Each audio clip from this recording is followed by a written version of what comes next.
Oi. Vamos aguardar mais 3 minutinhos, às 19h05 a gente começa.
Boa noite a todos.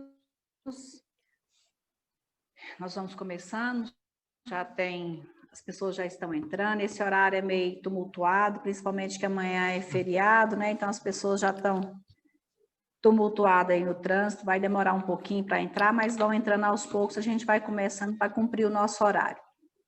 Em nome da Diretoria de Ensino e Pesquisa do HGG e da Coordenação Executiva do Instituto de Desenvolvimento Tecnológico Humano, IDETEC, agradecemos a participação de todos, especialmente aos nossos palestrantes de hoje, e externamos a nossa gratidão a vocês. 29 de outubro, Dia Mundial do AVC, acidente vascular cerebral. O AVC decorre da alteração do fluxo de sangue no cérebro. Ele é responsável pela morte de células nervosas na região cerebral atingida. Pode originar de uma obstrução de vasos sanguíneos, o chamado acidente vascular isquêmico, ou de uma ruptura de vaso, conhecido por acidente vascular hemorrágico. Para nos explicar sobre esses conceitos, sinais e sintomas, fatores de riscos, cuidados e reabilitação, nós teremos hoje conosco uma abordagem multidisciplinar, com o Dr. Marco Túlio Padatella, que é membro titular da Academia Brasileira de Neurologia, vice-coordenador do Departamento Científico Neuroreabilitação, da Academia Brasileira de Neurologia, preceptor de residência médica do Serviço de Neurologia do HGG. Teremos também a cirurgiã dentista, doutora Camila Freitas, que é especialista em laser terapia e odontologia hospitalar. Ela é diretora do Departamento de Odontologia da Sociedade de Terapia Intensiva do Estado de Goiás, membro da diretoria do Comitê de Odontologia da Academia Nacional de Cuidados Paliativos. Ela também é responsável pelo Serviço de Odontologia Hospitalar do Instituto de Neurologia de Goiânia. Teremos também conosco a fisioterapeuta doutora Ana Cristina Barros, que é especialista em fisioterapia hospitalar. Ela é docente de ensino superior e formação de educadores em saúde. Ela é ex-preceptora da residência multiprofissional de fisioterapia e endocrinologia do HGG. E nós esperamos que vocês aproveitem, tirem suas dúvidas sobre essa doença, né, que atinge não só pessoas idosas, não só pessoas com doenças pré-existentes. Hoje a gente tem muitos jovens que são acometidos dessa doença. Então, aproveitem a oportunidade para tirar a dúvida de vocês. E esperamos que esses ensinamentos que a gente vai ter aqui hoje possa contribuir para que cada vez menos pessoas sejam acometidas por essa doença. Informo que cada participante terá 20 minutos para expor seu tema. Ao final, nós abriremos para discussão, que pode ser através de levantar a mão, e a gente vai abrir o microfone, ou você fará o seu questionamento via chat. Passo a palavra ao doutor Marcos, seja bem-vindo, boa noite. Boa noite a todos. Obrigado aí pelo convite, à diretoria do HGG. Em primeiro lugar, a primeira coisa que eu queria fazer hoje, assim, é realmente, acho que hoje no estado de Goiás foi dado um passo muito importante no tempo com relação ao tratamento de AVC. Agora à tarde, o secretário, pela primeira vez no estado, né, soltou uma portaria lançando a política de linhas de cuidados para o AVC, que a gente vai ter 30 dias para entregar isso, ou seja, pela primeira vez no Estado, um secretário, a secretaria está olhando para o AVC como realmente deve ser encarado, né? Então, isso é mérito do Dr. Ismael, Dr. Sandro, doutora Sinara e todo o pessoal que estava envolvido ali. Então, primeiramente, só queria deixar minha felicidade mesmo e os parabéns por a gente ter conseguido esse grande avanço. Falar de AVC, né? AVC, acidente vascular cerebral, popularmente a gente conhece como derrame, né? Hoje, como a Wagner falou, tem dois tipos de AVC, né? O AVC isquêmico, que é o mais comum, que é causado, né, pela obstrução, o entupimento de um vaso dentro do cérebro, e o AVC hemorrágico, que é causado pela ruptura de um vaso. O AVC isquêmico representa a grande maioria dos casos, né? Cerca de 80% dos casos de AVC são AVC isquêmico, tá? E hoje a gente sabe que como a Wagner falou, ele pode acometer qualquer idade, desde criança a idosos, então qualquer faixa etária tem esse risco. Claro que a gente sabe que é muito mais comum a gente ver isso em pacientes idosos, tá? Principalmente a partir de 60 anos, mas lembrar que isso essa prevalência, essa incidência tem aumentado muito nos pacientes mais jovens, tá? A gente tem visto muito mais frequentemente casos de AVC em pacientes jovens.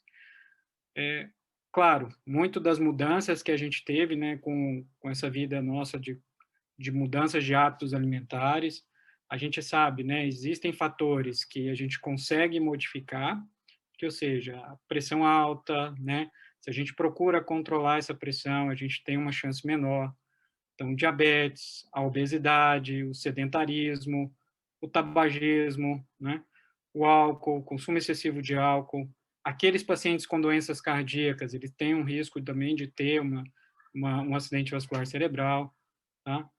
Então, além disso, a gente tem outros fatores, né, que aí a gente não consegue muito modificar, que seriam a idade, como a gente comentou, normalmente mais os idosos, mas lembrando que pode acometer qualquer idade. O sexo realmente ainda é mais comum no sexo masculino, apesar dessa prevalência ter aumentado muito no sexo feminino, tá, nos últimos anos. E a raça, né, muito mais comum na raça negra, e história familiar de AVC também apresenta um risco para a gente. O que a gente vem sempre trabalhando, né, no lema da campanha, e esse ano nada mais diferente, foi muito semelhante ao do ano passado, é alertar sobre o risco, né? Se a gente for pegar aqui nossa sala, a gente tem 10 pessoas, a gente vai colocar aí que no mínimo 2 vão ter um AVC. Essa realmente é a estatística que a gente tem no mundo. Em cada 4 pessoas vão ter um AVC no decorrer da vida, tá? E como é que a gente pode fazer para evitar isso? A primeira coisa é prevenir, né? A prevenção é o melhor remédio que a gente tem. A gente não quer nunca que vocês cheguem nos hospitais onde a gente trabalha. A nossa ideia é que vocês nunca cheguem lá, tá? Porque a gente não quer que aconteça uma situação que pode ser catastrófica e atrapalhar, impactar o resto da vida, né, das pessoas, como a gente vê. Hoje, a gente sabe que o AVC é a segunda maior causa de morte no mundo, perde apenas para o infarto agudo do miocárdio. Mas é a principal causa de incapacidade, ou seja, o paciente com AVC é um paciente que tem sequelas graves, né, que fica dependente de auxílio, né, de seguridade social, é um paciente que vai ter uns custos enormes com reabilitação, tá? E sem contar, além do que ele ainda, muitas das vezes acaba tirando um familiar que ia ser, ter que estar trabalhando, estar sustentando a família e agora vai ter que estar cuidando daquele paciente com AVC. Então, a prevenir realmente é o que a gente quer e é isso que a gente orienta. Então, o lema da campanha é realmente essa prevenção e movimentar, ou seja, fazer uma atividade física, né, é fundamental aí para a gente já reduzir consideravelmente a chance desse paciente ter um AVC. É claro que a gente precisa reduzir também, né, controlar bem os outros fatores de risco, como a pressão, como controlar o diabetes, tá? Controlar a questão do colesterol, redução do peso, né? Parar de fumar, evitar o consumo excessivo do álcool. Pacientes com doenças cardíacas, aqueles pacientes que acompanhem com seus médicos, né, tenham um controle, um acompanhamento criterioso aí da sua doença cardíaca, tá? E uma das coisas que a gente sempre enfatiza é também reconhecer. Muitas das vezes os pacientes chegam para a gente no hospital, pacientes aí com 2, 3 dias já que teve um AVC, a demora em reconhecer os sinais, às vezes atrasa muito a possibilidade de tratamento, tá? Então, saber quando que uma pessoa está tendo um AVC, isso é fundamental. A gente faz aquela brincadeirazinha com a letra do SAMU, né? Onde 3 coisas básicas a gente consegue avaliar muito bem o risco desse paciente ter um AVC. Então, da sigla SAMU, né, o S de dar um sorriso, aí pede para a pessoa dar um sorriso e observa se a boca entortou. Pede para a pessoa, né, dar um abraço, ou seja, levantar o braço. Se ela não consegue, se ela não tem força, já é um outro sinal. E pede para ela cantar uma música ou falar uma frase, Goiânia é bonita, o céu é azul, e a pessoa não vai conseguir, né, falar essa frase ou cantar uma música. E lembrar, é uma urgência. Então, o do SAMU, realmente, a urgência de ter um AVC, chamar o mais rápido possível um serviço de emergência, o SAMU 192, para que esse paciente seja levado para uma unidade, né, de tratamento, onde tenha disponível pelo menos uma tomografia, ou pelo menos que o médico avalie para considerar a possibilidade de tratamento. E a gente sabe que quanto mais rápido a gente for, hoje a gente tem possibilidade de tratamento para o AVC isquêmico, reduzindo muito a chance de sequelas, tá? Isso é uma coisa que realmente agora a gente vai conseguir mudar até no nosso próprio estado, né? Que a gente, felizmente, a gente ainda não tem uma política tão voltada e graças a Deus a gente vai estar tendo isso nesse governo agora, tá? Então, é uma mudança muito grande que a gente vai ter. Então, reconhecer esses sintomas, né? Perda da força de um ou de ambos os lados do corpo, dificuldade para falar, seja para pronunciar as palavras, seja para se fazer entender, né? A perda da visão súbita de um ou de ambos os olhos, uma dificuldade de equilíbrio, tá? Uma dor de cabeça súbita e muito diferente do que aquele padrão habitual de dor de cabeça que você tem, intensa, tá? É também um sinal de alarme, e aí, na presença disso, correr para uma emergência. Então, a gente sabe que dentro das primeiras 4 horas e meia do início dos sintomas, para o AVC isquêmico, a gente tem como fazer uma medicação, né? Isso é feito dentro do hospital, tá? E, claro, a gente tem todos os critérios que a gente vai avaliar se esse paciente pode receber ou não a medicação, tá? E aí, fazendo, a gente tem uma grande chance de que esse paciente reverta muito daquilo que ele poderia ficar de sequela, tá? Hoje, em alguns estados, e hoje a gente vê muito mais nos serviços privados aqui no nosso estado, a gente tem a possibilidade de estender um pouco mais essa janela, né, com serviços de intervenção, como o cateterismo, né, do coração, lá, a angioplastia do cardiologista. A neuro desenvolveu nesses últimos anos essa capacidade também de entrar e chegar até na artéria do cérebro e desentupir o vaso lá, tá? Isso é claro, né? Infelizmente a gente não tem no SUS, até porque a gente ainda nem tinha portaria que regulamentasse esse tipo de atendimento desse tipo de procedimento no SUS, a gente ainda não tem. Então, assim, parece que é uma aprovação hoje da Conitec também para que que é a trombectomia, né? Que é esse tratamento, essa opção de tratamento que a gente tenha disponível no SUS, tá? E acho que vai ser uma coisa que a longo prazo a gente vai conseguir aqui no nosso estado. Então, reconhecer esses sinais, lembrar que isso, né?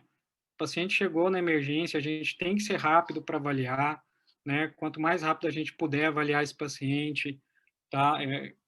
Não perder tempo em casa, se não der, pega, põe no carro e corre para o hospital, não fica muitas vezes, às vezes a gente tem que chamar, a gente sabe que a gente depende muito do serviço de urgência, às vezes a gente não tem tanto essa disponibilidade de ter rápido, então é muita coisa que a gente vai trabalhar e vai mudar isso realmente na realidade do Estado, mas a gente precisa ser rápido, a gente precisa agir rápido.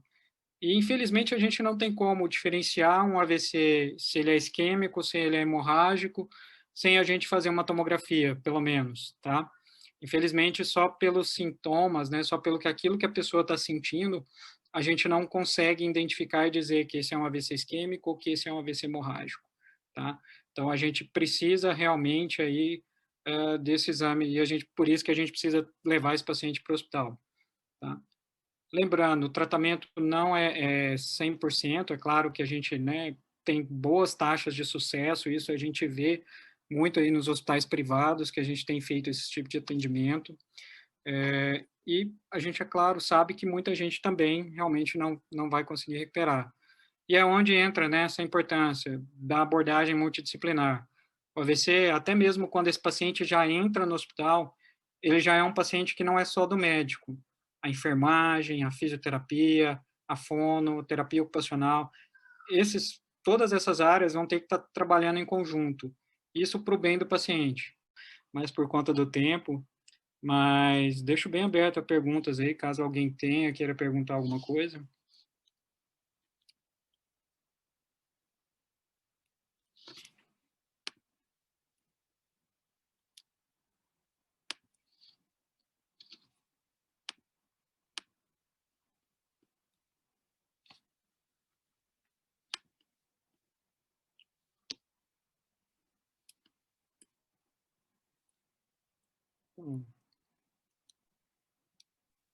Muito obrigado, Tom Marcos. A gente vai deixar as perguntas para o final, porque aí pode ouvir as meninas e depois a gente faz um apanhado geral. Vou passar a palavra para a doutora Camila para fazer as considerações dela.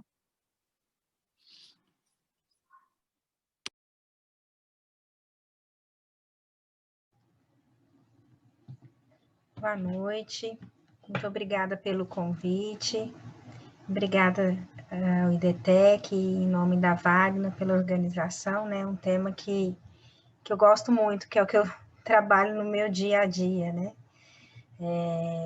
Quando a gente pensa, ouvindo aqui as palavras do Dr. Marco Túlio, que a gente pensa nessa geração que ainda está por vir, hoje nós temos 65, mais até, o Ministério da Saúde já fala que mais de 65% da nossa população, ela é uma população que apresenta doença periodontal.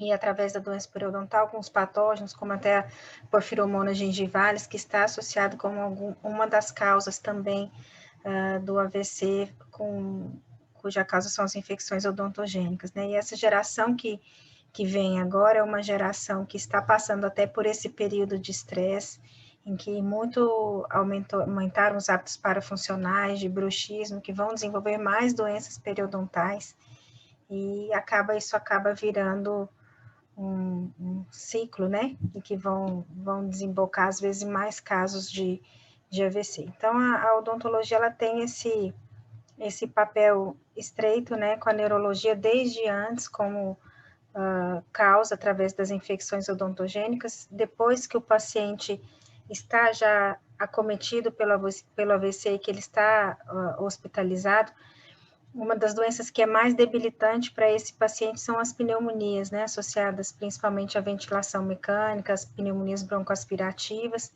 em que o paciente aspirar aquele conteúdo contaminado que está na cavidade bucal com patógenos, pneumopatógenos, pode vir a desenvolver uma pneumonia, que é um fator complicador para esse paciente. Então, um dos papéis da odontologia nesse contexto é tentar reduzir essa carga microbiana da cavidade bucal, quer seja por meios químicos, por meios mecânicos, mas a gente tem que pensar que muitas vezes esse paciente já entrou doente, porque se mais de 65% da população tem a doença periodontal, ele já vai entrar para dentro de uma unidade de terapia intensiva com a boca acometida por uma doença, da onde vão sair patógenos que vão instalar no pulmão. Então, quebrar esse ciclo é muito importante, tratar essa doença periodontal, controlar essa microbiota da cavidade bucal é muito importante para o não desenvolvimento da pneumonia. Ainda durante a internação, fazer essa higiene oral é a família. Então, a gente necessita fazer essa transição de cuidado para a família mesmo, orientar a família como cuidar, como manter esse padrão de higiene, que por vezes é até difícil da família entender no contexto, mas doutor, ele não come pela boca mais, né? Por que eu preciso fazer essa higiene? Então, é muito importante existir essa transição de cuidado, essa proximidade para orientar a família nesse cuidado, quer seja ambulatorial ou domiciliar. A hidratação também dos tecidos, esses pacientes, devido à polifarmácia, uso de tantas medicações, eles acabam diminuindo também o fluxo salivar e a hidratação da língua, hidratação das mucosas bucais, ela fica bem pobre mesmo, né? Com uma qualidade ruim.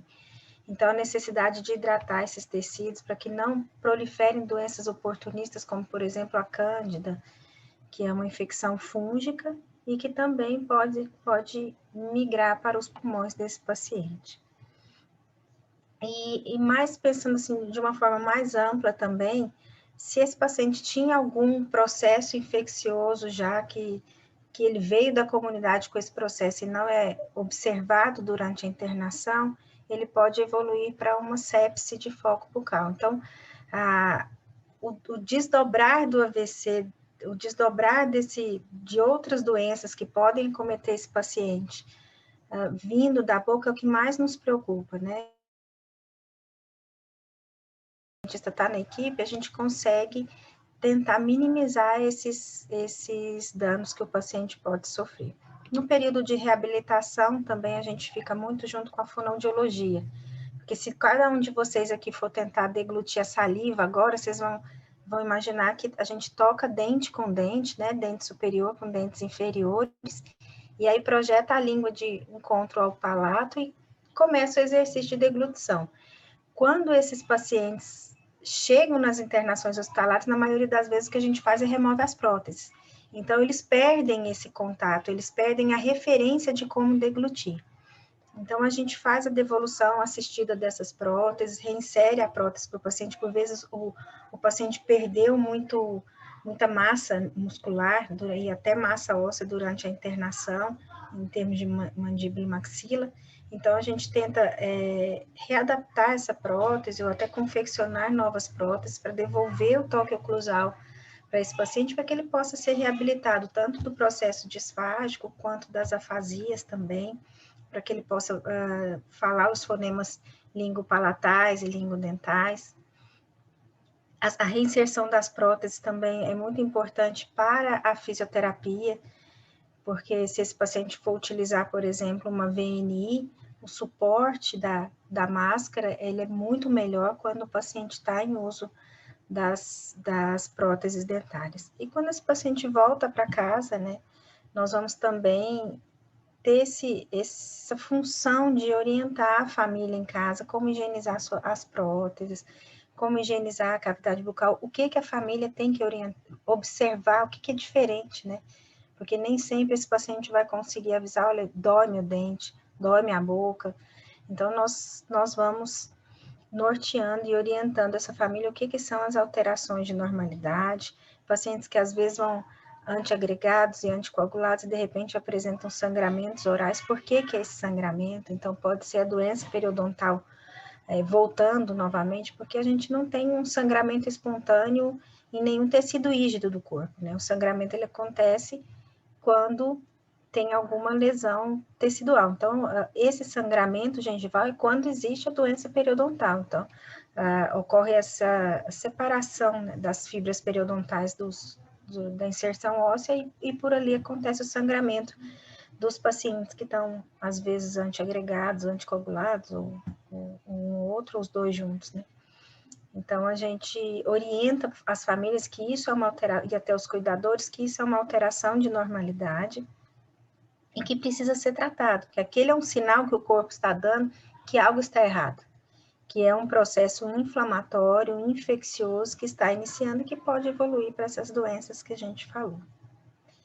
Então, é uma área, né, uma doença da neurologia e que a gente pode contribuir muito com o paciente, muito com a equipe, que bom, né, que graças a Deus que hoje muitos serviços já têm esse profissional na equipe, e fiquei feliz com a fala do doutor, que a gente vai instituir cada vez mais políticas, né, e eu realmente fico muito triste quando chega no meu consultório para reabilitar um paciente que poderia ter tido todo esse cuidado durante a internação, e que bom que as políticas vão ser instituídas, tomara que isso amplie também para o dentista na equipe de muitos outros serviços, e é isso, assim, estou muito aberta a perguntas e a discussões, quem quiser falar. Obrigada. Muito obrigada, doutora Camila, excelente explanação. Importante a gente ver a sua atuação e perceber o quanto o profissional odontólogo é importante. No HGG a gente tem o serviço de odontologia, né, e faz toda a diferença no nosso serviço. A enfermagem tem um suporte muito bom com essa presença do odontólogo, principalmente nos pacientes neurológicos, pacientes, mesmo em cuidados paliativos, a gente tem um suporte muito, muito grande desse paciente, desse profissional na equipe, é fundamental. Vou passar a palavra para a doutora Cristina, a doutora Ana Cristina, para ela fazer as considerações e no final a gente bate o papo. Boa noite a todos. Inicialmente, eu quero agradecer o convite do IDETEC, né, do setor responsável pela residência, pelos estágios, por esse momento de troca, né, que nós temos, e um momento também de informação para toda a comunidade. Bom, falando sobre a reabilitação, né, da pessoa com AVC, é muito interessante a gente dar a dada importância para um momento como esse. A gente vê que o IDETEC realmente tem se preocupado com essas iniciativas, porque hoje, em comemoração, né, ao Dia Mundial, promover esse tipo de evento, esse tipo de fala e abordagem, né, de uma forma multiprofissional, realmente é motivo de muita alegria.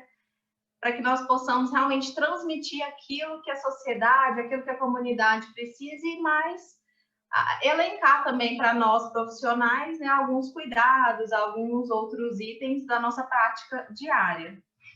Então, na reabilitação da pessoa com AVC, é recomendado, né, que ela aconteça da forma mais precoce em toda a sua integralidade.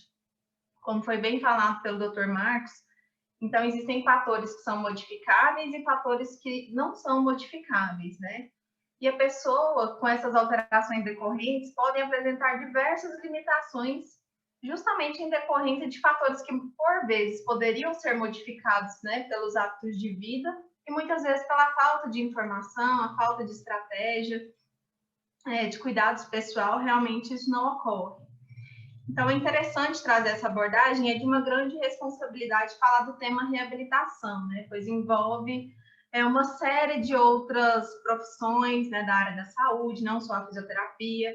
É claro que quando a gente fala dessas limitações físicas, em que a fisioterapia ela atua desde o início, né, desde que a gente recebe esse paciente, principalmente demandada a gravidade de cada caso, é interessante a gente pensar que a fisioterapia ela atua em todo o contexto. Porém, muitas pessoas se questionam sobre essa questão das sequelas, de quando iniciar, né, a fisioterapia. Então, é importante ressaltar que a avaliação ela é individual, ela é contextualizada, né? E ela é a partir dos potenciais do paciente, não das deficiências, né? Então, a gente trabalha em parceria tanto com a família quanto com os cuidadores, para que isso nos permita um diagnóstico funcional mais acurado, né? E com um melhor prognóstico. Principalmente porque essas pessoas são os agentes de cuidado, né? Na fase pós-hospitalar. Então, outra fala também que me deixou bastante feliz, né, foi sobre a linha de cuidado, né, que vai ser implantada no nosso estado. Vale lembrar que no Brasil essa linha de cuidado, a primeira vez em que se falou em linha de cuidado do AVC foi no ano de 2012, e agora, com o atual governo, realmente a gente observa um olhar mais sensível para essa linha de cuidado no nosso estado, que ela veio com essa intenção justo de reduzir a morbimortalidade, considerando que o AVC é a segunda causa de morte, né, no contexto mundial e no nacional também. Então, a atenção à saúde da pessoa com AVC, ela é direcionada, né, dentro de um olhar proposto, baseado na clínica, mas também nessa integralidade que eu mencionei. Então, na fisioterapia, a gente atua, né, desde o momento em que esse paciente é internado, nos hospitais que são porta aberta, né, na unidade de urgência e emergência, ali fazendo uma avaliação inicial. Nós nos preocupamos inicialmente com esse cuidado básico, né, da função respiratória, do nível de consciência do paciente, pensando que a avaliação completa, falando em nível de sequelas, que é aquilo que mais preocupa a família, a gente consegue fornecer em até 72 horas. Então, 72 horas é o prazo definitivo para que a gente consiga definir esse patamar de sequelas, consiga fazer uma avaliação funcional mais crítica, né, em relação a isso. Então, o paciente ele chega numa unidade de urgência, né, que tem como prioridade sua estabilização hemodinâmica, aquele atendimento imediato. A partir daí, são iniciadas as avaliações, né, de toda a equipe multiprofissional. Ele já deve ter falado. Oi? Estão me ouvindo? Sim, estamos ouvindo sim, pode continuar. Ok, que deu uma interferência. Então, toda a equipe multiprofissional está envolvida desde o início, né? Contextualizando para a fisioterapia, como eu havia mencionado, então esse acolhimento é desde a chegada do paciente na unidade de urgência, quando a gente, né, fala de hospitais portas abertas, que é esse hospital de urgência e emergência. Então, ali o paciente ele já é previamente avaliado, em muitos casos, né, já direcionado a uma unidade de terapia intensiva, a depender do cuidado médico, a requerer, né, de uma avaliação mais específica. Então, esse cuidado, ele é iniciado com terapias de mobilização precoce, com terapias de estimulação, visto que o AVC, ele pode trazer comprometimentos tanto cognitivos, de comunicação, de deglutição. Então, isso é muito importante, né? Essa reabilitação multiprofissional. Ainda falando, né, nessa contextualização em âmbito hospitalar, A identificação, né, do nível de acometimento de cada função, né, é estritamente necessária na avaliação da pessoa que sofreu um ou mais eventos de AVC. Alguns pacientes, eles desenvolvem um pré-AVC, que é o que a gente chama de AIT, né? Então, esses pacientes, eles podem realmente ter uma chance dobrada de evoluir com o AVC. Então, outras alterações, como, por exemplo, a comunicação, a audição, a cognição, os fatores humorais, podem ser também afetados. E o que vai depender isso tudo, né? Então, a área, a extensão da lesão, o nível da lesão, todos esses fatores, né, que serão feitos e tratados, né, diagnosticados por exames, todos eles farão essa determinação dos sintomas, de como esse paciente pode evoluir. Então, hoje a gente sabe, né, que uma das causas mais comuns são as obstruções de artérias cerebrais, as mais importantes, né, anterior, média, posterior, ou de seus ramos perturantes. Então, a depender da lesão, né, do local da lesão e dessa extensão de lesão, o paciente ele vem a desenvolver uma sequela em nível menor ou nível maior. E todo esse conjunto deve ser abordado com a equipe multiprofissional. Outro detalhe importante que eu gosto de mencionar sobre essa questão da reabilitação precoce, né, dessa determinação em que a equipe já entende que a determinação das sequelas deve ser em até 72 horas, é que em alguns serviços a gente consegue ter uma equipe muito coesa, que começa essa estimulação de uma forma realmente precoce. Um exemplo é no próprio Hospital Geral, no HGG, onde a gente tem uma equipe preparada, né, onde a gente tem protocolos específicos para iniciar essa reabilitação, tanto no nível, né, de UTI, de unidade de terapia intensiva, quanto na fase em que o paciente se encontra nas enfermarias. O HGG, ele se preparou de uma forma tão, assim, como é que eu posso dizer? De uma forma singular para tratar esse indivíduo com neuropatias, que nós temos também o serviço de game terapia para estimular de uma forma precoce e estimular em todos os sentidos o paciente, para iniciar uma reabilitação, né? Quando a gente fala de reabilitação, eu não falo só da fisioterapia, mas em todo o conjunto, de uma abordagem mais específica, mais abrangente, que vai envolver tanto o sistema músculo-esquelético, né, que geralmente é muito acometido, quanto a parte respiratória, que dependendo do grau e dessa extensão de lesão, também pode ficar bastante comprometida, como a doutora Camila mencionou. A gente tem também a questão das funções desses comprometimentos de deglutição. Uma das mais frequentes, né, que acontecem são a disfagia, né, que é uma disfunção de deglutição que pode gerar desnutrição desses pacientes. Consequentemente, como eu já havia falado, o sistema músculo-esquelético desses pacientes também é afetado. Com esse grau de desnutrição, esse paciente pode ficar mais vulnerável a pneumonias de recorrência, né? A outras sequelas graves, como dependência de ventilação, tudo a depender de como era esse estilo de vida, de como era a conduta desse paciente. A doutora Camila também citou que muitas vezes o paciente já chega doente. Isso é uma informação muito importante, porque aquela avaliação inicial, como o doutor Marco Túlio também mencionou, ela faz toda a diferença, para que a gente conheça o indivíduo antes, né, e consiga tratar toda essa questão de sequelas, de tudo aquilo que vai acometer os indivíduos ao longo da sua vida. Então, a gente sabe que é uma doença, né, que é extremamente incapacitante, que leva a pessoa a ter limitações funcionais, mas todo esse contexto deve ser tratado, né, de forma multidisciplinar. Bom, outra pergunta também, que é bastante frequente, né, para nós fisioterapeutas, o tempo, né, quando iniciar a fisioterapia. Então, é algo que eu já mencionei, que é desde o início, desde que o paciente adentra, né, a unidade hospitalar, ele já é recebido, ele já tem um pré-atendimento com o fisioterapeuta, né, visando esses cuidados iniciais. As sequelas a gente consegue avaliar em 24 até 72 horas, né, esses comprometimentos motores, respiratórios do paciente. E a partir de então, inicia-se, né, esse trabalho de mobilização precoce, onde a gente aborda juntamente com fonoaudiólogos, nutricionistas, cirurgiões dentistas, né, e toda a equipe médica, principalmente também a que mais envolve no cuidado, que são os técnicos de enfermagem, os enfermeiros, né? Toda essa questão que envolve as limitações dos pacientes. Bom, assim, eu gostaria também de apresentar um estudo que foi realizado, falar um pouco sobre isso, né? Sobre o retorno dessas pessoas, principalmente os mais jovens, como o Dr. Marco Túlio mencionou, que isso é um fator muito impactante, né, no retorno ao trabalho.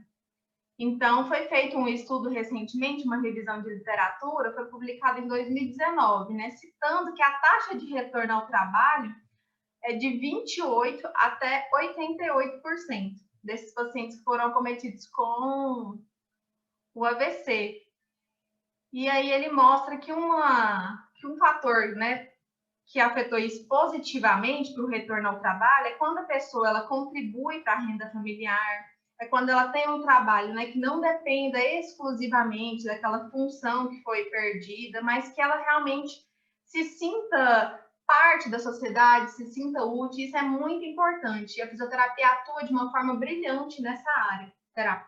A fisioterapia, a terapia ocupacional, né, devolvendo, trazendo de volta essas funções do sistema musculoesquelético, respiratório, integrando o indivíduo, né, às suas funções, assim como as outras profissões também, né, como os outros colegas também atuando em suas respectivas funções, para contribuir que esse indivíduo seja reinserido, né, seja readaptado às suas funções de uma forma funcional, de uma forma saudável, e diminuindo, né, as comorbidades advindas do próprio AVC, né? Nós sabemos que a partir do primeiro AVC, a pessoa fica mais vulnerável a ter outros. Então, os hipertensos têm que ter um controle mais rígido, né, da pressão, os diabéticos da mesma forma com a glicemia, todos aqueles portadores de doenças crônicas, né, se atentar quanto ao exercício físico. O Dr. Marco também ressaltou bastante essa questão. Muitas vezes a pessoa faz uma atividade física, mas ela não é direcionada, ela não é um exercício físico, né? Ela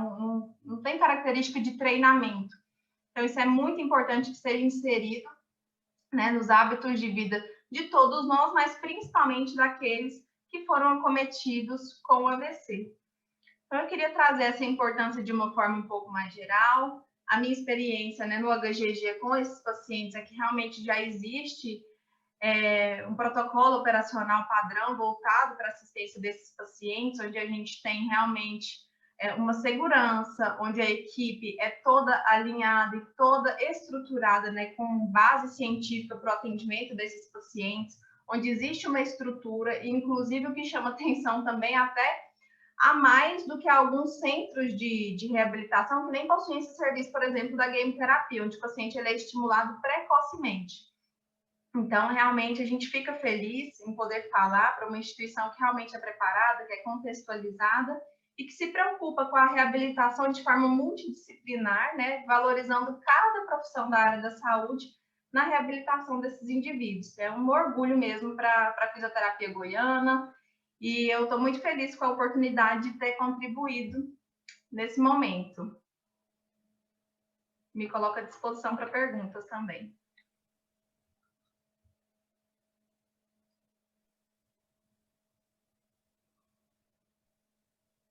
Muito obrigado, Ana.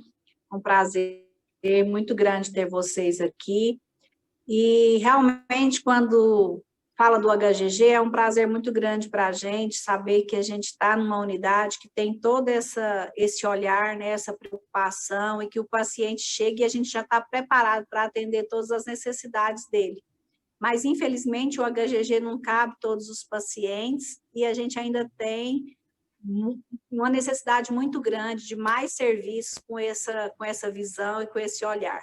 E que bom que o nosso secretário também está preocupado com isso e está preparando novas políticas. Quando você, doutor Marcos, falou sobre a portaria, a gente tinha poucas pessoas na sala, eu queria que você repetisse como que é essa portaria que foi lançada hoje, ela vai abordar o que exatamente, quem vai se beneficiar com essa portaria, doutor Marcos?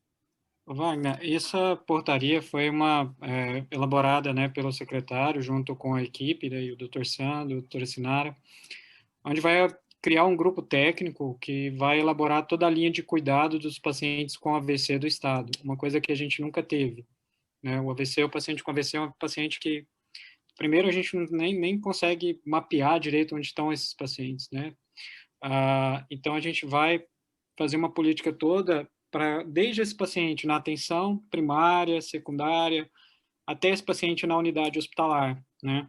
A ideia é a gente conseguir formar pela primeira vez uma unidade de AVC aqui no estado, né? Que é uma unidade, que é um local propriamente dito, onde os pacientes com AVCs irão, onde vão ser avaliados por um neurologista, né? Que é o médico da área, tá? E tendo a possibilidade de ter esses tratamentos de pacientes com fase aguda, pacientes com AVCs com tempo para fazer remédio, para diminuir sequelas, ou mais para frente, quando a gente, claro, e a gente tem que começar pelo mais básico, começar a estruturar tudo aqui para que a gente possa crescer para chegar a nível como é em outros estados, né? Assim, eu acho que foi um passo que a gente nunca teve, né? Ninguém nunca olhou para o AVC como a Secretaria Estadual de Saúde está olhando dessa maneira agora, tá?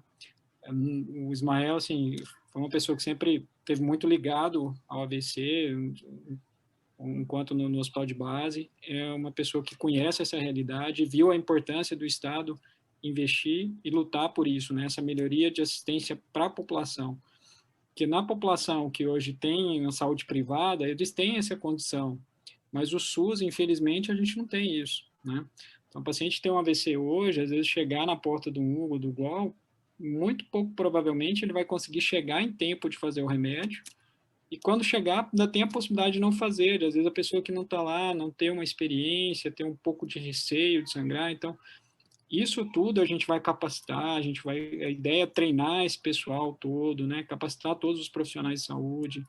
Então, eu acho que vai ser uma mudança, assim, muito de paradigma no atendimento do AVC no estado. Uma coisa que a gente sempre lutou. Isso eu falo, Wagner, tem 13 anos que, quando eu comecei na residência no HGG, depois fui para fora, fiquei um ano fora. Desde então, desde essa época, a gente sempre lutando para que isso aconteça, tá? Isso eu estou falando por mim. Eu acho que essa luta tem até muito mais tempo aí dos meus outros colegas anteriores. Mas que eu venho nessa luta aí tem 13 anos e pela primeira vez alguém olhou com o devido atenção que o AVC merece.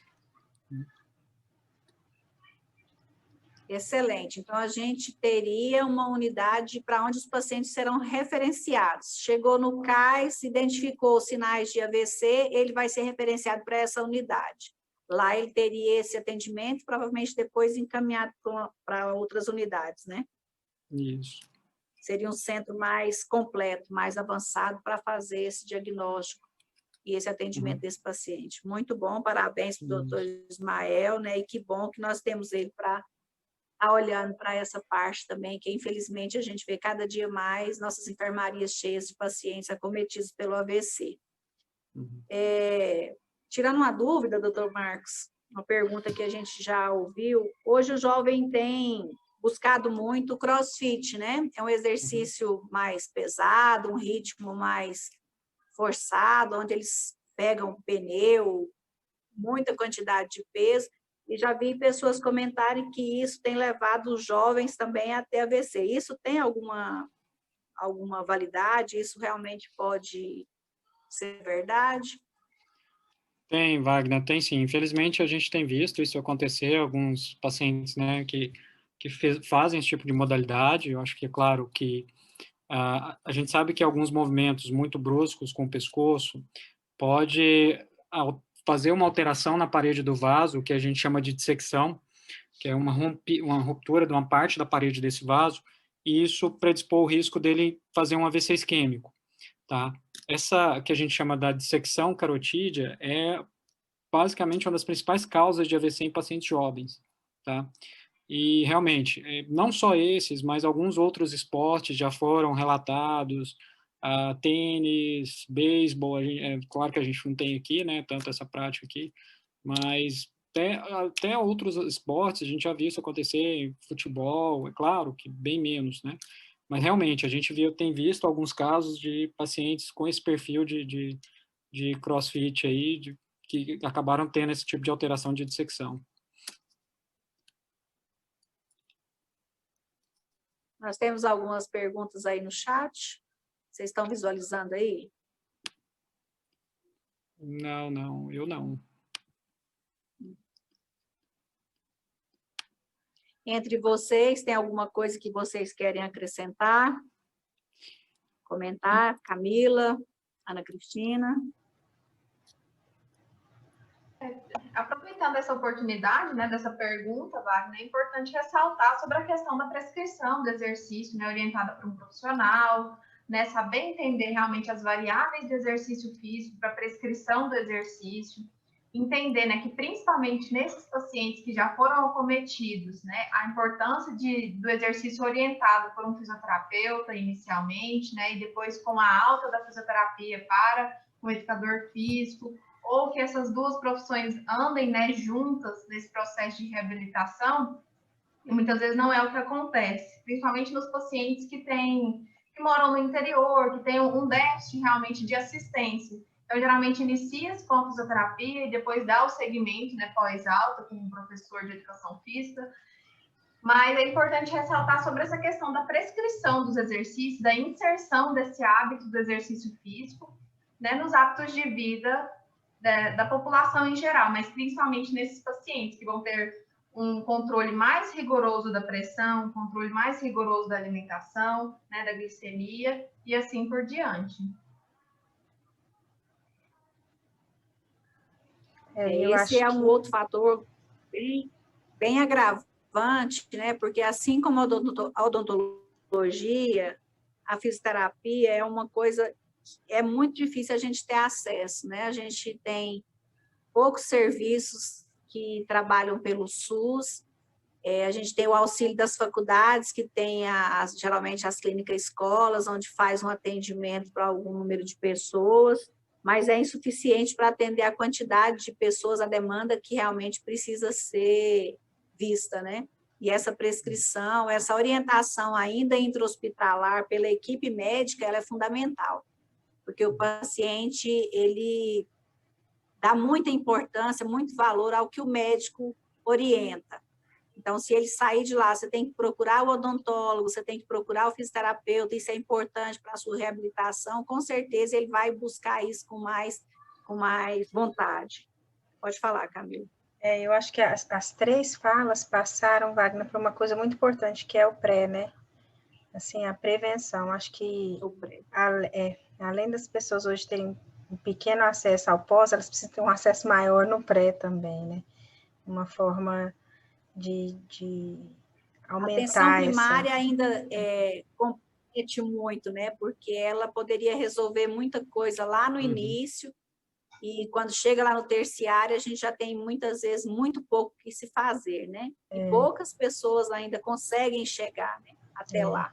Então, sair do primário, que a assistência é muito deficitária, e chegar aí, é muito grande o número de pessoas que dependem do SUS, né? Poucas pessoas têm esse acesso ao serviço odontológico, à sessão de fisioterapia. Inclusive, queria que vocês falassem aqui o conhecimento de vocês sobre locais que essas pessoas poderiam buscar, né, para conseguir atendimento de fisioterapia ou de odontologia para esses pacientes.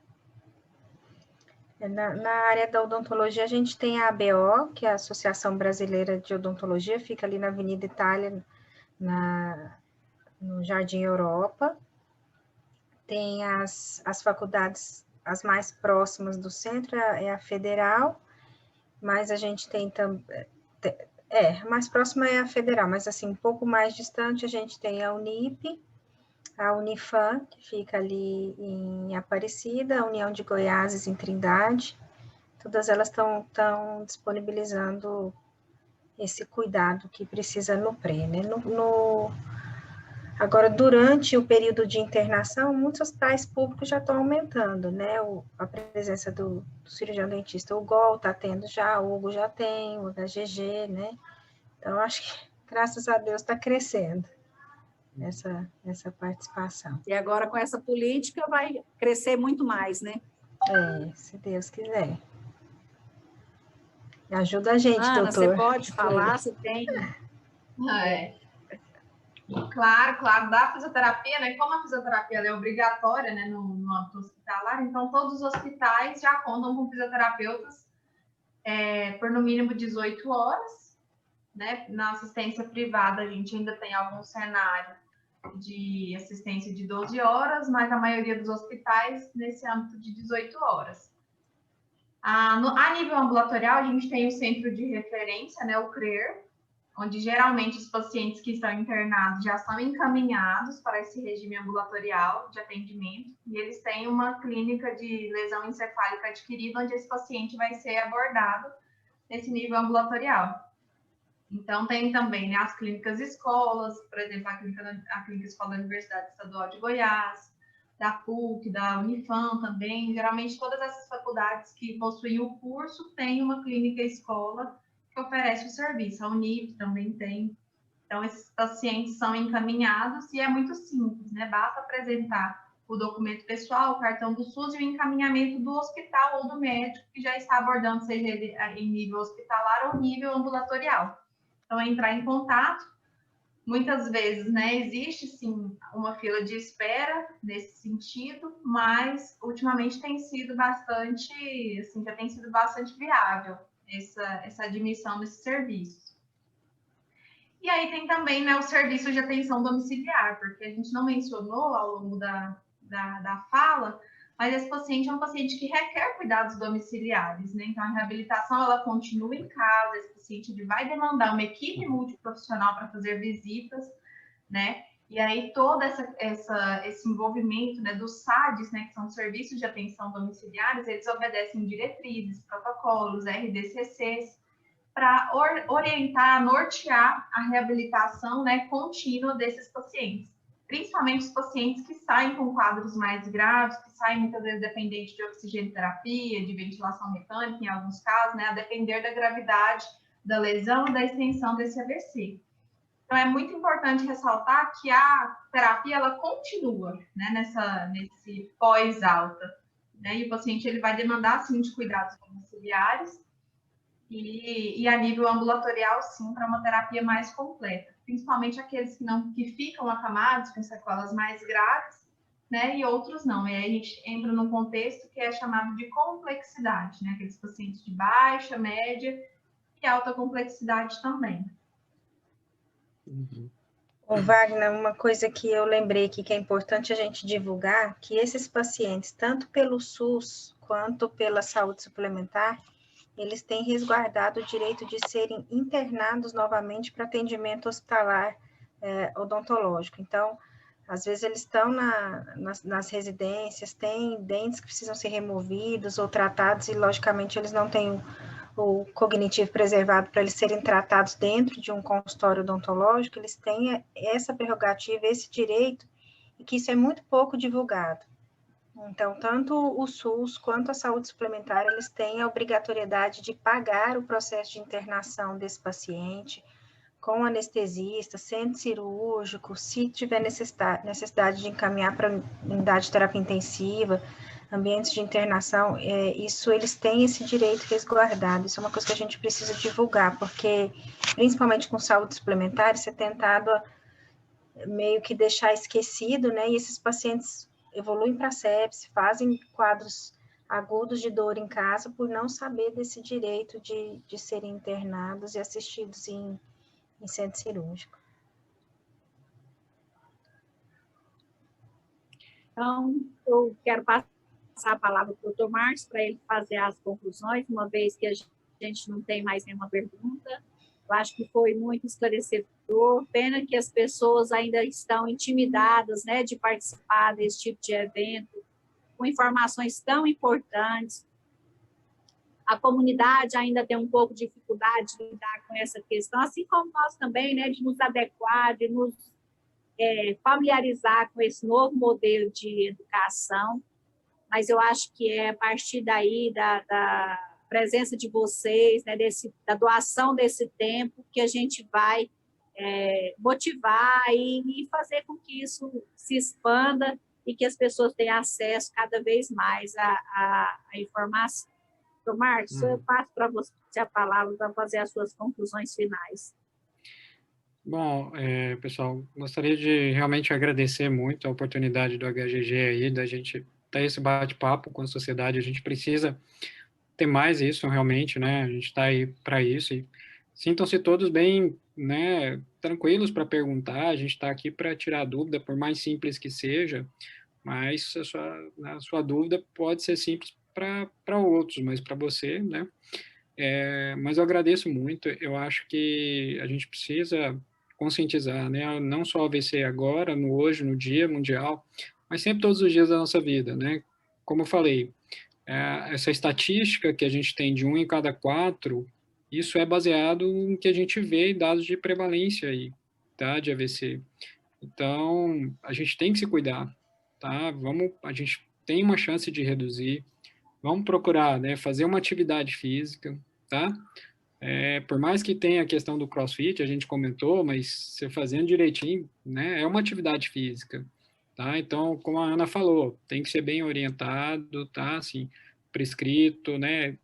Tem que ser o educador físico, né? Não é qualquer pessoa que pode ir lá. Tem que ser um profissional da área mesmo, né? Para isso ele fez a faculdade, né? Para isso ele está preparado para te orientar. E, assim, parabenizo aí a Ana, a Camila, pelas explanações, excelentes também. Acho que ajudou bastante aí nessa compreensão para a comunidade em geral. E fico à disposição. Qualquer coisa que sempre que precisarem, podem contar aí com a gente, com a equipe da neurologia do HGG. Estaremos sempre aí disponíveis.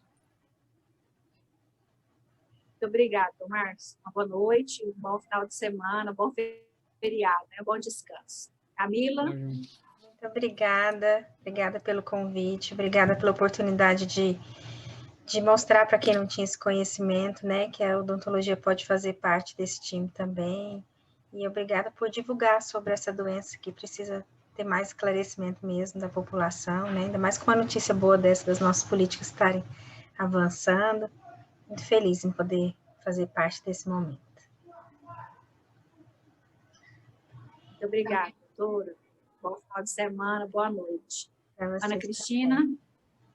Também quero agradecer o momento, agradecer a oportunidade de fala, né? Dizer que eu sou muito feliz em ter trabalhado no HGG, em ter feito parte dessa equipe maravilhosa, que eu conheço, que eu tenho propriedade para falar do quanto é cuidadoso, do quanto é, assim, brilhante mesmo, a forma com que é estruturado, com que é feito esse cuidado. Então, falar do cuidado, né, da pessoa com AVC e retratar isso com um pouco da experiência que eu tive no HGG, realmente é motivo de muita alegria poder compartilhar isso com vocês. E eu quero só agradecer mesmo o Dr. Marco, a Camila, por dividir esse espaço com vocês, e a Wagner também, o Frank. Dizer que eu sou muito feliz por compartilhar tudo isso, por ter vivido esses momentos de aprendizado, né? E essa parceria também do IDETEC em oportunizar momentos assim para a comunidade, para que seja esclarecido, para que a gente realmente possa ter uma oportunidade de fala com a comunidade, porque nós profissionais da saúde nem sempre temos essa abertura, né? Então o IDETEC proporciona isso através das atividades, seja no sarau, seja em momentos como esse de live. Então, é o momento que a gente tem realmente de interagir com o paciente de uma outra forma, sem olhar para a doença, mas muitas vezes abordando sobre ela no sentido de explicar, de orientar. Então, isso é muito fantástico. Muito obrigada. Obrigada a vocês. Eu quero informar que essa live está gravada no YouTube do IDETEC. Vocês podem acessar, repassar a pessoas que não tiveram oportunidade de assistir hoje, pelo tempo, por algum motivo.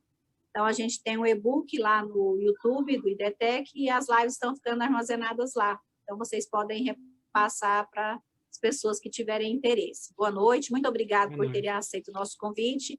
Um bom final de semana, uma boa noite a todos. Boa noite. Boa noite. Tchau.